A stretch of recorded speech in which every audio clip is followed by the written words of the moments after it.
All right, I got a lot of videos lined up for you guys today. I hope you are ready. We're going to be taking a look at a few interviews done over on the Jurassic Outpost channel. So without further ado, let's dive right into it, shall we?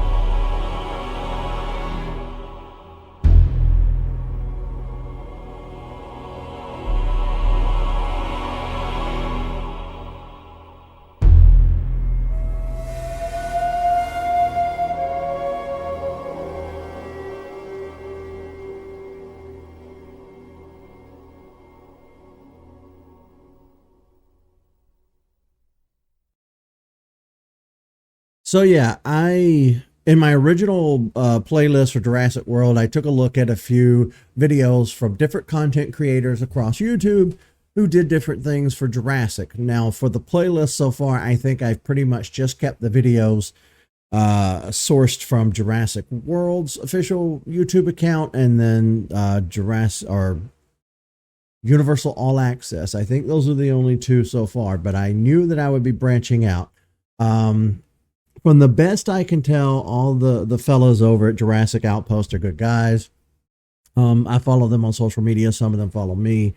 Their YouTube channel is kind of become the go-to source for Jurassic World news, and I would highly recommend, if you've stumbled in on my channel and you see all these, tons and tons of Let's Play videos, and you're wondering, well, what's the deal with this one little playlist that seems different? It's because Jurassic Park and Jurassic World are my favorite intellectual property of all time. Jurassic Park series is my favorite series of movies. Big dinosaur fan. So I wanted to create a playlist where I could dive in and have fun with the content. Of course, with it being YouTube, you can't just sit down and watch the movie. You can't just sit down and watch the shows. Copyright is a son of a bitch.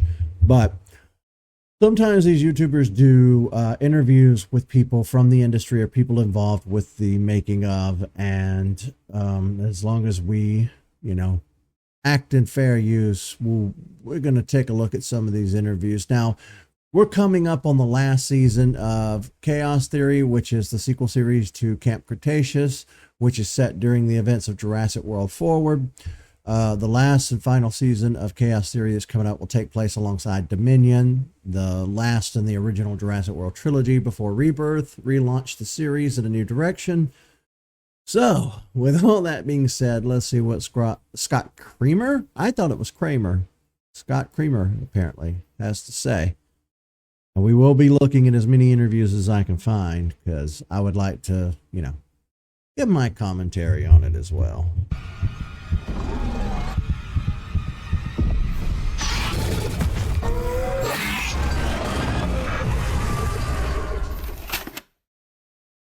Following an incredible debut with season 1, what are you most excited for fans to uncover in the second season? Well, we pack a lot into these 10 episodes of season 2. So there's a lot of stuff. There's I think top of the list is Brooklyn and what she was up to before things sort of went south, and why she made some of the decisions she made, and following her journey.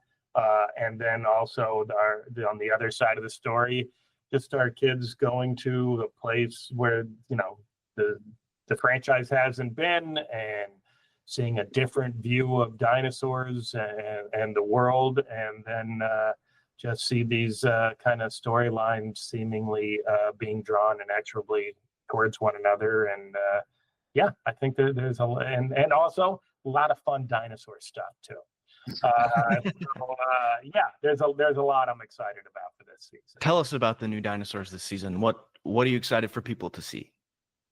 Well, we've got new dinosaurs, as you said. We've got the Majungasaurus, and I guess it's the Suchomimus is out there. Okay, so it was really fun getting into the design of it, and of these sort of more aquatic dinosaur, and really getting to play with the textures and the color patterns, and just seeing new dinosaurs also out in the wild, and not necessarily chasing them down a mountain road, but just out, like I said, in the wild. One of the things I think was really great for the Jurassic World series was getting them off of an island. People had already been making fun of Jurassic for a long time. How many times can we just get teeth chasing people? While that is still kind of primarily its main focus, we're kind of starting to shy away from that. We're starting to get these big stories with different characters, and the kids from Camp Cretaceous gave us that. We were able to follow these kids who were stranded on the island, and then we were able to see them grow and evolve beyond the island, and being on the mainland now.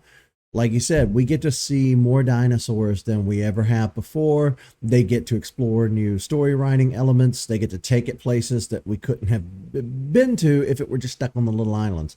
And I appreciate the effort that they've gone through, because in this day and age, everything has an expanded universe. If a movie comes out, or if you have an established franchise that blows up and gets big, then what you have on your hands is a money-making opportunity with tons of merchandise, video games, television shows. The sky is the limit, when it comes to stuff like that. And I love the fact that they didn't just slap something together. A lot of talented people worked on Camp Cretaceous, and a lot of talented people worked on Chaos Theory. It was not a hastily done, cynical money grab. And it also wasn't kiddified to the point to where you felt like you were just watching a toddler show. And I cannot express at the end of the day how much gratitude I have for what these teams have done with the IP, instead of just what the route they could have taken. It's definitely a fun area to play in. We noticed this season, especially in the trailer, we noticed the inclusion of many dinosaurs that were originally discovered in Madagascar and certain areas of Africa. Could you tell us a little about that? Yeah, it's like we were really, for season one, until we started to kind of veer off of the Beckel Spinax, it was really important for us to go like, okay, well, this is the baseline. These dinosaurs came from Lockwood or the Arcadia, and these are the ones we know. And now that the world is broadening and there's other genetics companies out there, and there's other people making dinosaurs, then we felt like, well, that gives us a little more, agency to start playing with other dinosaurs than we have seen before. So that's awesome. So Chaos Theory has done a wonderful job of continuing the Jurassic World trilogy story, and filling in gaps in that timeline. Is this something you continue to strive for in season 2?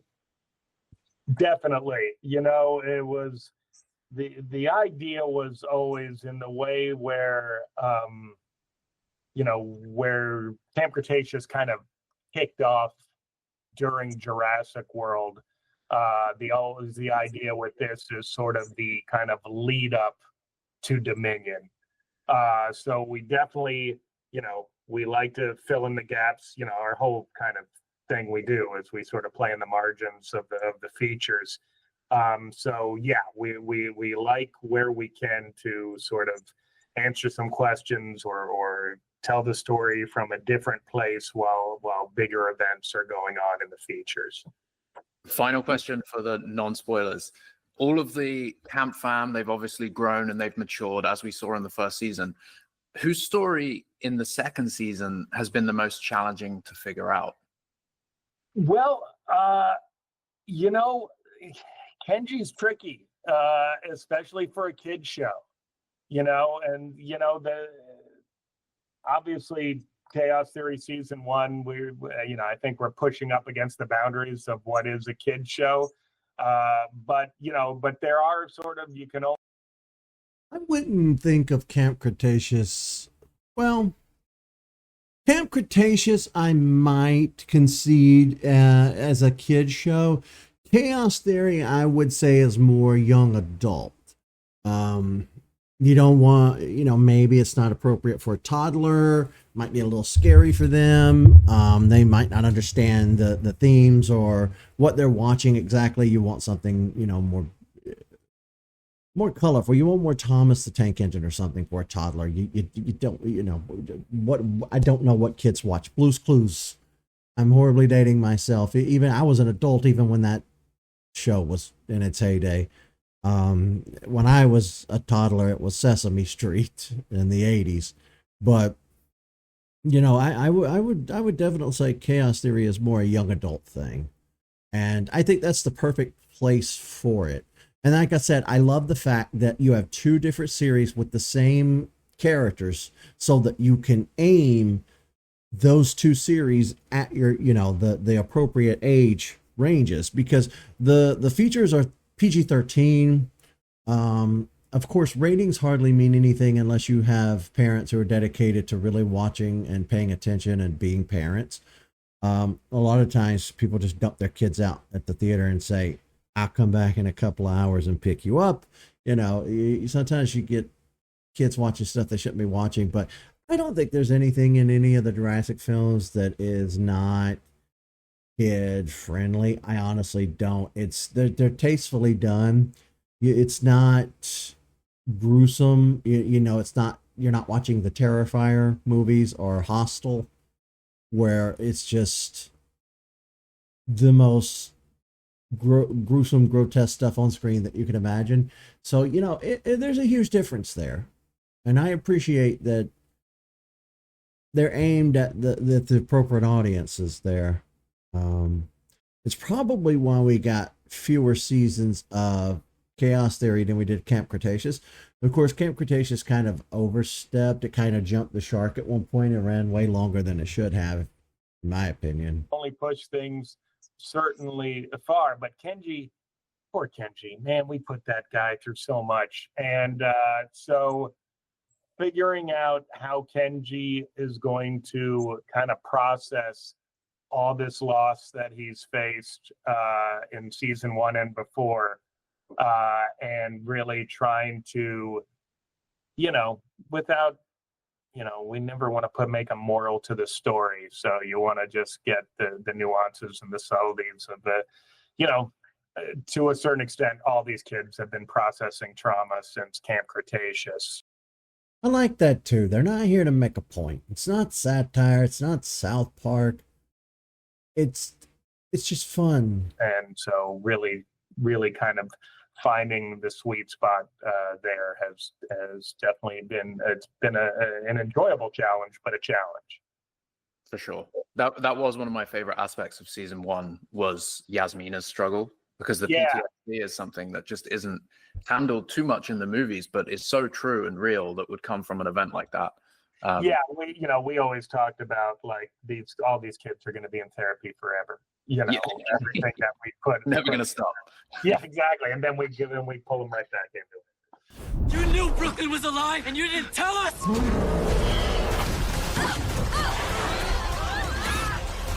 A huge thank you to Scott and the team at DreamWorks for speaking with us today and making this happen. Season 2 arrives on Netflix on October 17th, and we will be right here at Jurassic Outpost to provide our full season review. And we will also have an extended interview with Scott where we talk about the season in depth, the characters, the story threads, the locations, and everything that has led to its creation. Of course, that interview contains many spoilers, so cannot be released until the season drops, but until then, head to our channel for more Chaos Theory and Jurassic World videos. Thank you. And since season 2 is long come and gone, we can go ahead and take a look at that video. I'm assuming that's what I have pulled up. I pulled up their playlist for these, so I'm assuming it's the next video. Let me cut you guys over to that. The second season of Jurassic World Chaos Theory has arrived. All 10 episodes are now available to stream on Netflix, and we got the chance to speak with creator of the show, Scott Kreamer, about all things season 2. From the identity of the broker to all of the new dinosaurs featured in this season, we dive into the details with Scott and see just how they mapped out this season's ties to the live-action Jurassic World movies. Let's do Make it. sure that you've watched the new season before watching this interview to save yourself from any spoilers. Oh yeah, I watch them immediately. The day they're available, I dive in. Welcome back to Jurassic Outpost. Here is our full interview with Scott Kreamer. Who dares risk petting one of these demon dinos? Free the Only dinos? $5 extra. Free the dinos. What was it like to reveal the identity of the broker being Soyona Santos? Yeah, well, my first fear was, oh, everyone's just going to guess it, and I know plenty of people have. But early days when we were figuring out season 1, we got to see an early screening of Dominion before it was out, and our head writer Bethany Armstrong Johnson and I, it was during COVID. We're in a screening room. We all got masks. We're sitting separately, but we like rushed up, and we're probably 6 feet apart. But we both said, we got to get this character into the show because just love the character, love the performance that Deachin gave. And then once we started playing with the idea of this sort of, is this what Brooklyn's going to become when she grows up? There was just a lot of excitement to really get her there.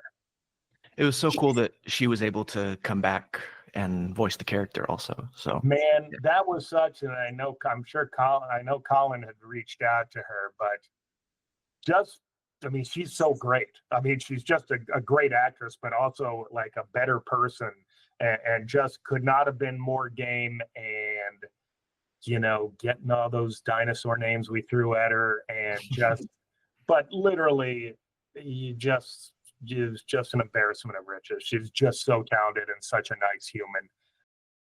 I don't think I had seen her in anything prior to Dominion. Of course, after Dominion has come and gone, after, Jurassic or this season of Chaos Theory had come and gone, I started watching Severance. She's in Severance as well, and she does a damn fine job in that too. It just elevates the whole thing. It just, those scenes with her in Brooklyn, it's just like, I don't know. I think it raised the level of the whole season, just having her performance in there. absolutely. Soyona was one of the most mysterious characters in Dominion, but one that I think everybody wanted to dive further into.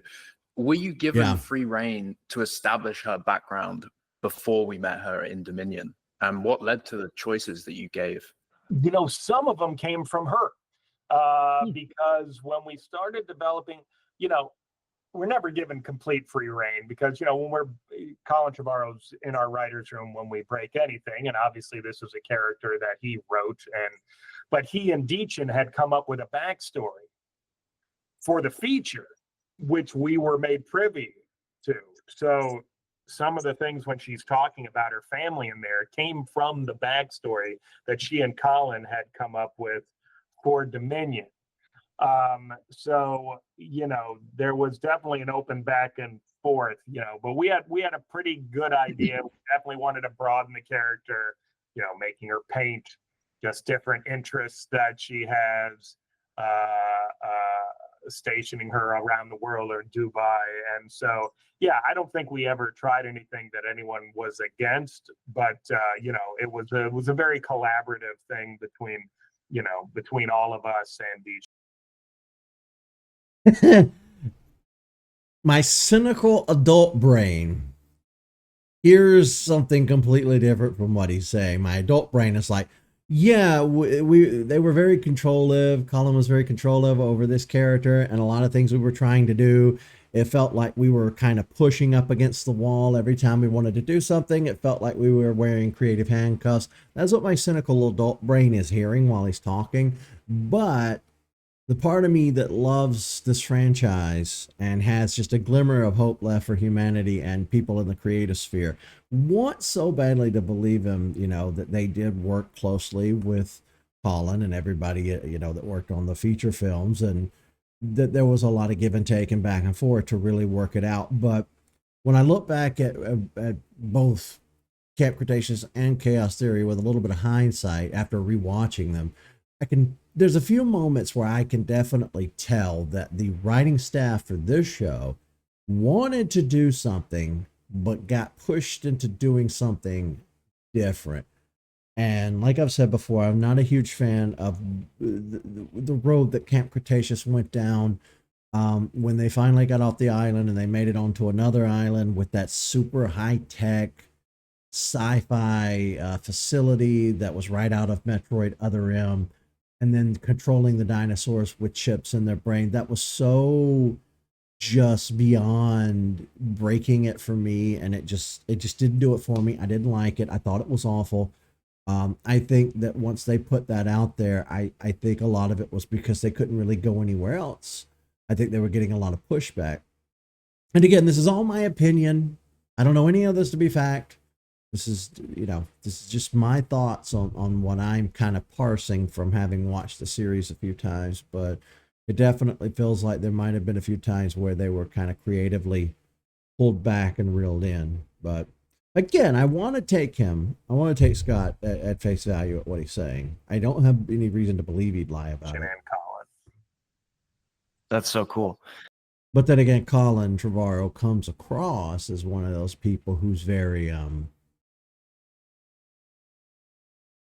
again, this is my opinion. I don't know. I've never met the man. But he comes across as somebody who's very vehemently against people changing his ideas once he has his mind set on something to do. He kind of feels just like one of the Hollywood types, like one of the creatives. It's like, well, here's my vision, and this is the way we're going to do it, and that's set. And again, I don't know that to be true. I could be basing this all off of nothing. This season takes us to an all-new location outside of America. What were the choices behind that? Yeah, well, the franchise really, there's like one shot at the end of Dominion, but the franchise has never been to Africa. And we just thought, well, we wanted to do that, and very on our TV budget, definitely hard to pull off, but so many of the franchise and everything is very much kind of seen through an American point of view. So we definitely wanted to explore other places and what it was like, what it's like elsewhere, and we like the idea of our kids coming in and thinking they knew the score and they're the dino experts, and finding out that maybe these people don't need saving, and maybe ought to listen instead of talk. So it was. Yeah, that's kind of the problem in media, is that media usually trends heavy towards whoever's making it. Americans having Hollywood, aliens always come to North America for whatever reason. Kaiju always appear on the coast of Japan for whatever reason. It's just one of those things, And with these animals being global now, I definitely liked being able to see them on different continents, because you could tell stories with that premise for years, different dinosaurs in different areas, because humans live vastly different lives around the world. It's one of those things where just, why does it always have to be from an American point of view? I agree with him on that. That's why I liked the fact that they were starting to show more areas. Of course, Dominion, something about Dominion had that James Bond feel to it. It felt like World Traveler. It felt very adventurous. For as much as I didn't really care for Dominion, it did have those nice adventure set piece elements to it that I did appreciate, going to Malta and what have you. And I really love the fact that we got to see parts of Africa. Africa as a continent is just always overlooked in media. It's always North America, Europe, Asia. Nobody ever goes to Africa for anything. And it was nice. Africa is huge as a continent. And if these animals were to survive, Granted, now with Rebirth, we know that they kind of started dying off and have kind of just established themselves around the equator. The equator does run through Africa, so I think, doesn't it? Lord, I didn't pay attention in school. You know, that was all. And also it's just such, you know, it's a great landscape. It's very Jurassic. Middle look. But it was definitely, we definitely wanted to explore what dinosaurs look like in a different culture too. So what was the process of creating the new characters from Senegal and tying them to the culture and language of Western Africa? We loved that Geba, for example, was named after a river in Senegal. That was a detail that we loved. Yeah, you know, we like anything else, we had a wonderful consultant. Okay, yeah. So the equator does run through Africa. It runs kind of through the middle of Africa. I always had this picture in my head since I was a kid that the equator ran between North America and South America, that it ran through Mexico. I don't know why I thought that, but that's not true at all. The equator actually runs through the northern portion of South America and then through about the middle-ish, maybe a little south of the middle-ish part of the continent of Africa, and then, you know, definitely north of Australia. So yeah, I had to double check, but yeah, it was nice. It was nice seeing them outside of a North American setting. Everybody's so conceited. Everybody's so, you know, when it comes to media. Dr. Pierre from UCLA, who spent a lot of time in Senegal. And so, you know, from the design of the houses to the wardrobe to how the characters spoke to one another, you know, we definitely were listening, not talking. So we you know, like I told you guys before, you know, we may not get everything right, but it's not for lack of effort. So we definitely tried to do our due diligence and getting it as close as we could. And also on the other side of it, Samba Shoot, who plays Zaina's father, is of that descent, and so he also, as far as some pronunciations or just some different ideas about how to play things. So yeah, we definitely asked a lot of questions of folks who are smarter about this stuff than we are. It felt very authentic. It really did. And as you mentioned, you gave us a brand new location, but you were still, you know, it's a jungle. You were still able to give us where dinosaurs are supposed to be. It works perfectly on multiple levels. Oh, I'm glad. And we also like the idea of this river journey, you know, you know, we take a lot of reference from other films. So this was our Apocalypse Now, stay on the boat. Yeah, it was definitely, especially Eric Hawkins, our lighting and comp soup, took a lot of reference from, I think, Apocalypse Now and especially the night episodes. I will jump ahead a sec here, Caleb. But so one of the questions we had is, for season 1, you quoted 70s crime thrillers as some of the inspiration, and you just mentioned Apocalypse Now. What would you say were some of the other inspirations for season 2? You know, there was a lot of, without some of the maybe the more adult themes, but definitely Killing Eve for this Soyona Brooklyn stuff. Obviously, you know, different, but you know, there's so much we try to do with mood and tension throughout. So definitely, you know, Apocalypse Now is definitely up there. I'm trying to remember at the end when we get to that lab, there's, you know, it sounds crazy, but like the idea of in the design of the underground lab, we wanted to be the anti-biosyn. So it was like our, you know, J.P. Balmet, the art director, and his team came up with this, you know, Breaking Bad version underground, making dinosaurs illegally while no one notices. So, yeah. That was a fun premise too. I really like that in season 2. I guess that would kind of be what would happen in real life. You've opened Pandora's box. It was something that Malcolm kept trying to tell them. It was something he kept trying to tell Hammond in the first film. You know, it was something that what's his face Miles said in Fallen Kingdom. You can't put this back in the box once it's open. There are going to be a lot of shoddy underground labs that are trying their hand at DNA manipulation and splicing things. And I love the fact that the World Trilogy played around with that idea with Macy. That was a good character. I really like that character. You could say whatever you want about, like, I've heard people say, well, she didn't have a lot to do in the series. She was kind of just there as a cautionary tale of genetic manipulation and stuff like that, and what we should and shouldn't do as far as cloning people. And I've heard so many different takes and so many different conversations about the Maisie character, but I'm glad she was there because, yeah, it was about time we tackled the elephant in the room with the technology that the Jurassic series uses.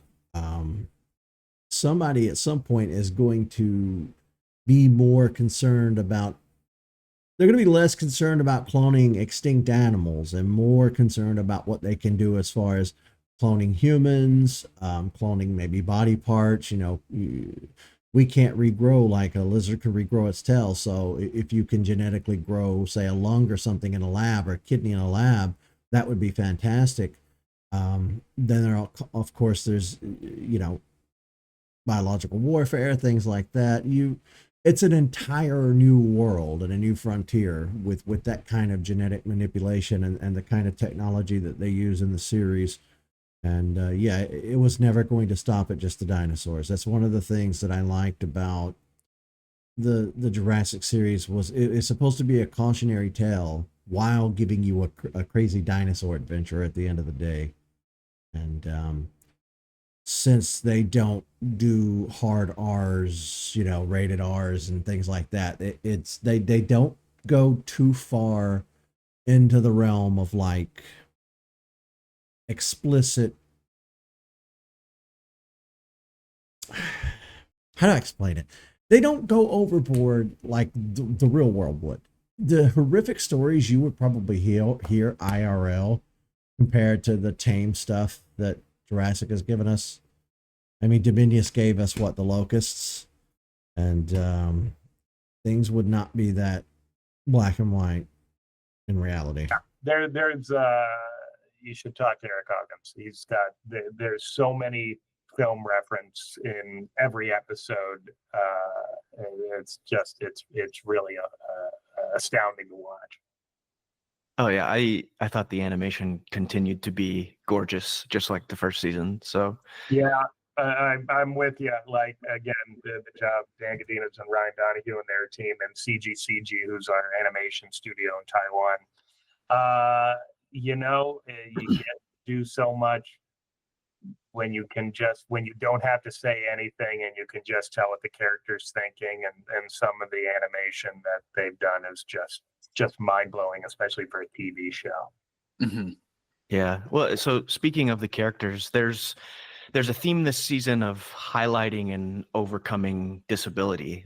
Brooklyn's arm, the compy that loses a limb, the baryonyx towards the end. Why was that an important aspect for you to cover in this season? Yeah, you know, it's interesting. Much sort of like the Sammy Yaz story from Camp Cretaceous. It's not the story we set out to tell, but once we, you know, it all came from the character story part of it. It's like, okay, if Brooklyn survived that, we still wanted the stakes to be real and not just do the cartoony thing. It's like, well, there was a lot of blood and she's gone.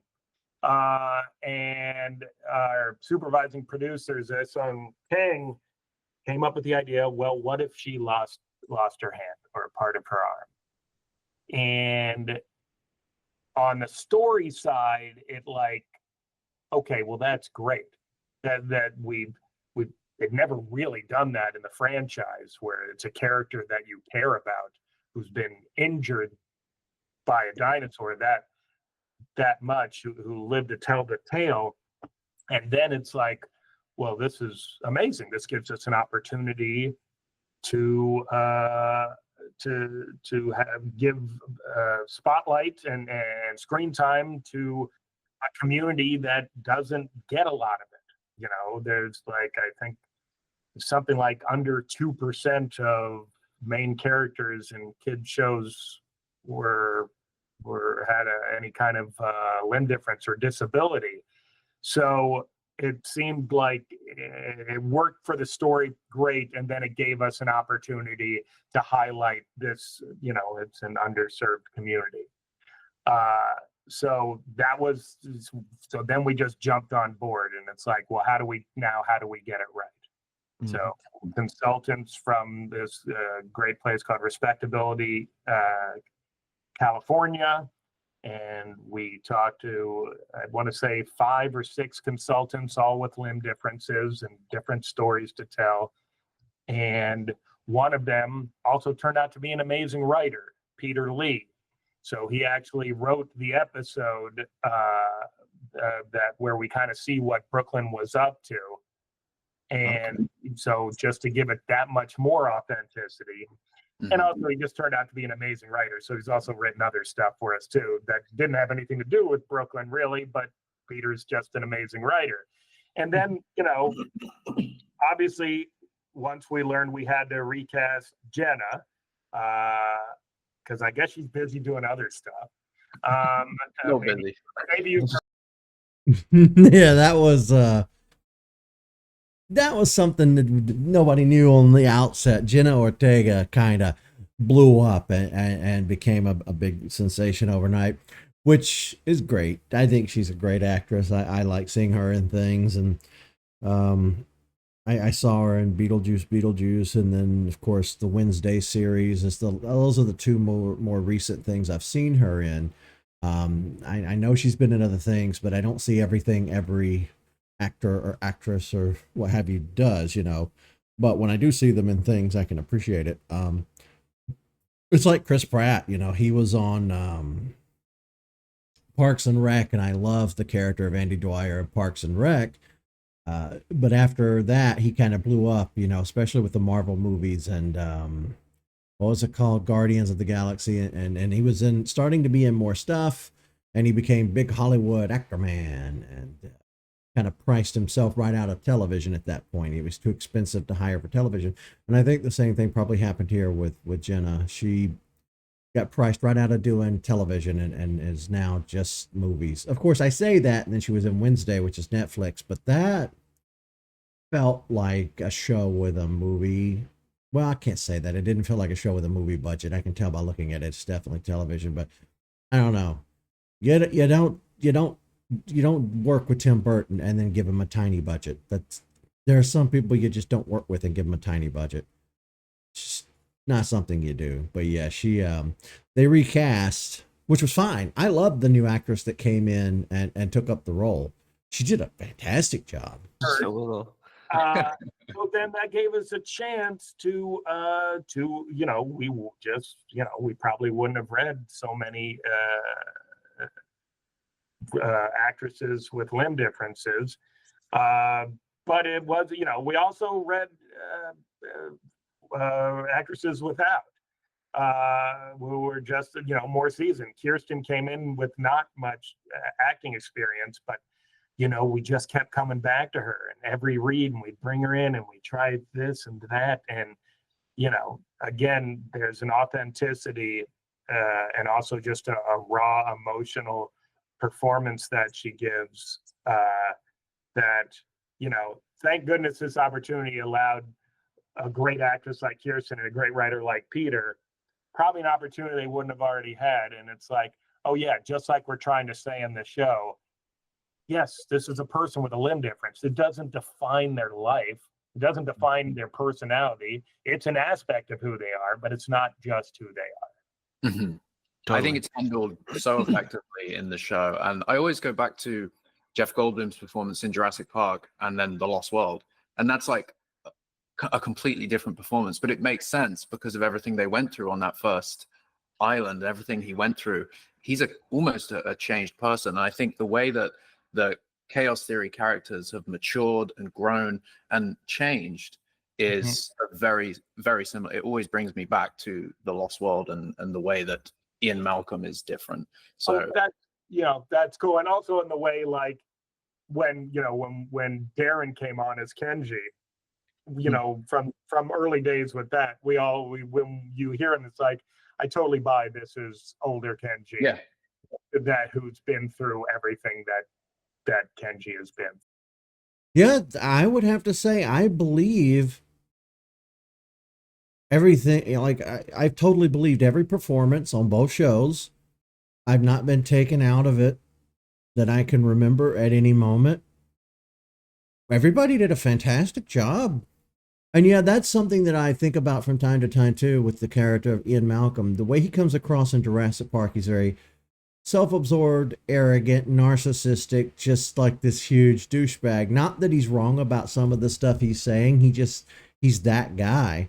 But then in the Lost World, he has a lot of humility about him. He's coming from a place of experience. He seems more toned down. He doesn't seem as arrogant. There's still some arrogance there. That Malcolmism is still there, but it's a completely different person at that point, which is why I was a little let down with him in Dominion, because he had a small role. Jeff Goldblum did come back for Fallen Kingdom and Dominion. I don't remember him being in Jurassic World at all. I don't think it was. I think it was just Fallen Kingdom. He had a small courtroom scene where he's again reiterating some of the stuff he's said in the past when he was trying to talk sense into Hammond and the others.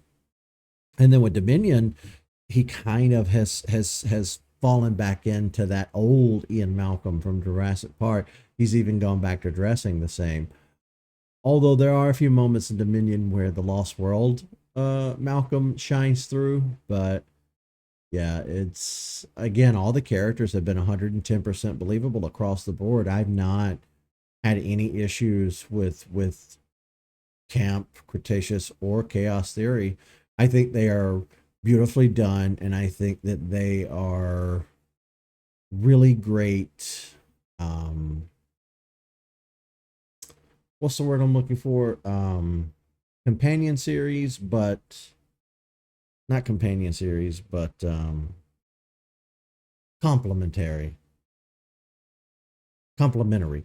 They complement the feature films.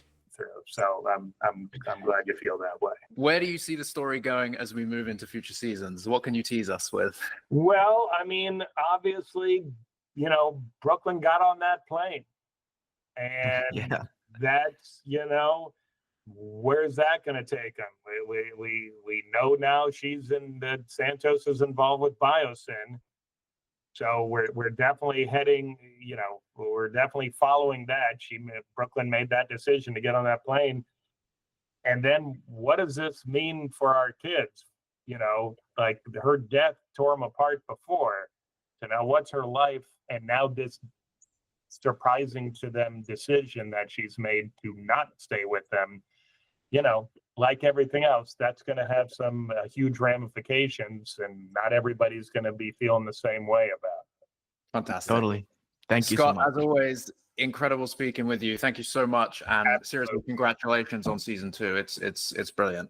Thanks so much. Always a pleasure, you guys. Thanks so much. Thanks so much, Scott. A huge thank you to Scott and the team at DreamWorks for speaking with us today and making this happen.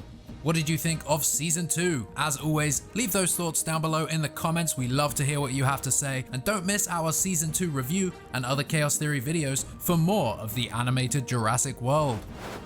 Thank you for watching this video. Hit the subscribe button if you liked our interview. Like I said before, definitely, if you're watching this on my channel, go over to Jurassic Outpost. Follow them, because that's obviously where the content's coming from. They're way bigger and way better at this than I am. So yes, please, for the love of God, go subscribe to Jurassic Outpost. And be sure to do all the YouTuber things. Thumbs up the video, what have you.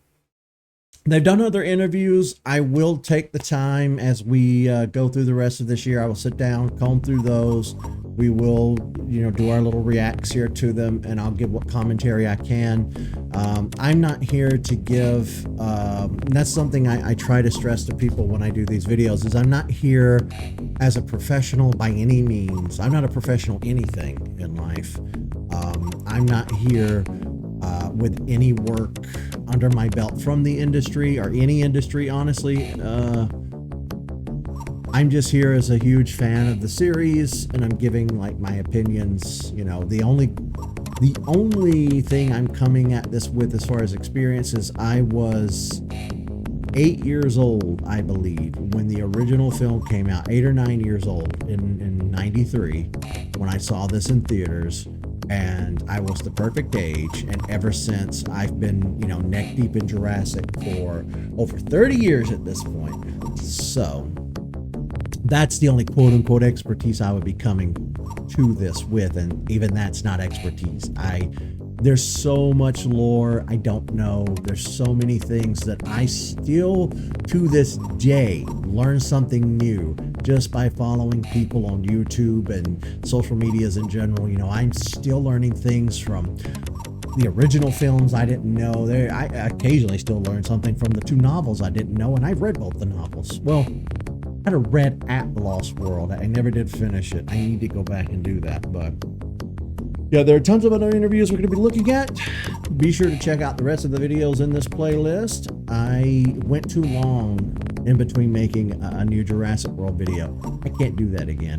I guess I'm going to go on vacation every September from now on. I went to Florida last year. We went to the beach, and then this year I went up to Tennessee. From Alabama, where I live, and it was a good time. All right, thank you guys so much for watching. I'll see you in the next one.